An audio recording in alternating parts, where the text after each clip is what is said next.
permanente ko ng pinalaya. Patay. Sumalangit tinawakan lang kaluluwa.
Magandang gabi ho, Aling Inga. Gusto ko sana makausap si Buboy. Itulog na akong bata eh. Bakit po ba? Ano ba ang kailangan ninyo? Importante lang ho. May nawala kayong bag eh. Yung malagawan naman. May nakapagsabi ho sa amin eh. Si Buboy daw nakapulot eh. Magbalik na lang ako kayo bukas. Kabing-gabi na ho eh.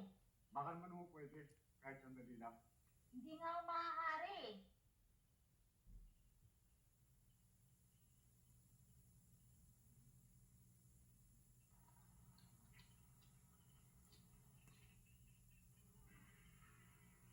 Sige, group yan. Isa nyo.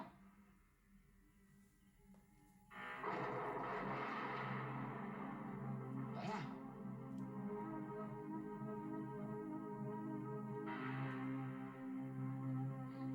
Nay! Meron mo na nag-alsay ka! Ha? Ano ba?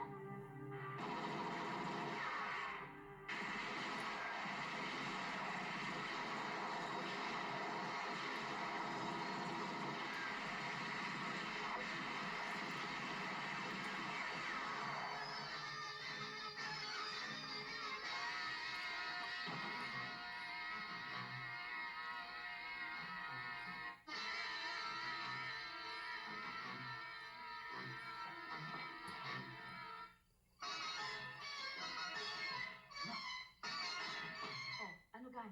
Anong lasa? Tulad ng dati, Aling Rosa. Masarap po. Eh bakit naman? Purong galapong ginagamit ko. Hindi katulad ng iba, inahaluan ng arena. Ah, siya nga pala. Si Unying na nadibanda ng rape, nakasal na rin pala kay Biting. Matagal na palang magkasintahan ng dalawang yan. Nagkahiyaan lang, kaya wandong sa husgado ang usapin. Tingnan mo nga naman ang nagagawa ng may kwarta. Kung nagkataong walang kwarta, ang ama ni Unying, hindi gano'n na magiging hatol ng husgado. Ito ay atin-atin lang. Hindi mo ba napupuna? Magmula nang umalis si Judge, nabawasan ng mga gusot dito sa Buena Vista. Gani, huwag mo sanang bigyan ng kahulugan ang mga sinabi ko sa iyo, ha? O ikaw naman, Gani, wala ka na bang balak na mag-asawa uli? Hindi pa ho siguro, Aling Rosa. Mandali! Mukhang Mandali! May mga tao pong umabol sa akin. Oh, bakit po, boy? Saan ka nang galing? Pinapawisan ka. anong nangyari at nalalamig ka? At sino itong mga tao sinasabi mong humahabol sa'yo? Yung pumatay ka, Alicentia. Paano mo alam yan? Nasisiguro mong silang pumatay kay Cynthia. Oo, dito sa may tulay. Malapit sa kabilang dayo. Hindi ka nagsisinungaling, ha, Boboy? Hindi po! Hindi po! Hindi ka sumama sa akin. Mandali! Ayaw po umabol sa akin. Boboy, doon ka sa likod. Aling Rosa.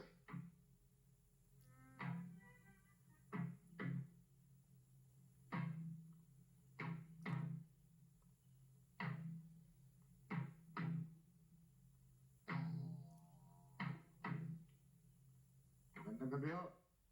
Magandang gabi naman. Ano ba atin? Papasama sana kami sa bata. Kasi hindi namin alam kung saan nagpunta ang tatay niya. Hindi yun nasabi sa akin ng bata. Yan talaga ako eh.